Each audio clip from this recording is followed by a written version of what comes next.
आणि मराठा आरक्षणासंदर्भात आता एक मोठी बातमी आहे। लोकसभेच्या निवडणुकीमध्ये प्रत्येक लोकसभा मतदारसंघामध्ये हजारो मराठा बांधव उमेदवारी अर्ज भरणार आहेत। तसंच येऊ घातलेल्या निवडणुकीमध्ये मराठा बांधव मराठा आरक्षणाला पाठिंबा न देणाऱ्या कोणत्याही उमेदवाराचा प्रचार करणार नाहीये। प्रचार सभेमध्ये सहभागी होणार नाहीत, संबंधित उमेदवाराला मतदान करणार नाही अशी शपथ घेण्यात आली आहे। मराठा आरक्षण आंदोलनाची पुढची दिशा ठरवण्यासाठी अहमदनगर मधल्या मराठा समाजाच्या वतीनं एक बैठक पार पडली। कोहिनूर मंगल कार्यालयामध्ये झालेल्या बैठकीमध्ये हे महत्त्वाचे ठराव घेण्यात आले।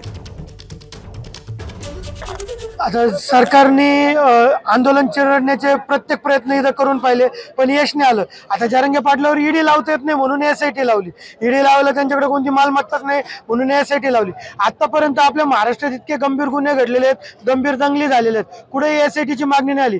छगन भुजबळला या केसमधून निर्दोष करण्याची प्रोसेस चालू आली, तिथे एसआयटी नाही लावण्यात आली। पण जरांगे पाटलांसारख्या प्रामाणिक माणसावरची एसआयटीची चौकशी तुम्ही लावत आहे, तर त्यासाठी आम्ही सर्व कोटीच्या कोटी मराठा बांधव हा एसआयटी किंवा महाराष्ट्र सरकार या सर्वांना मेल करणार आहे का आम्ही सर्वजण जरांगे पाटलांसोबत या आंदोलनात सहभागी, आमची सुद्धा चौकशी झालीच पाहिजे आणि आमची चौकशी कराच तुम्ही।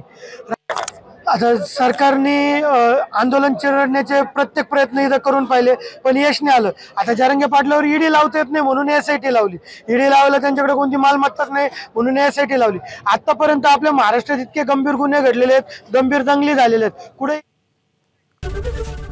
एबीपी माझा, उघडा डोळे बघा नीट।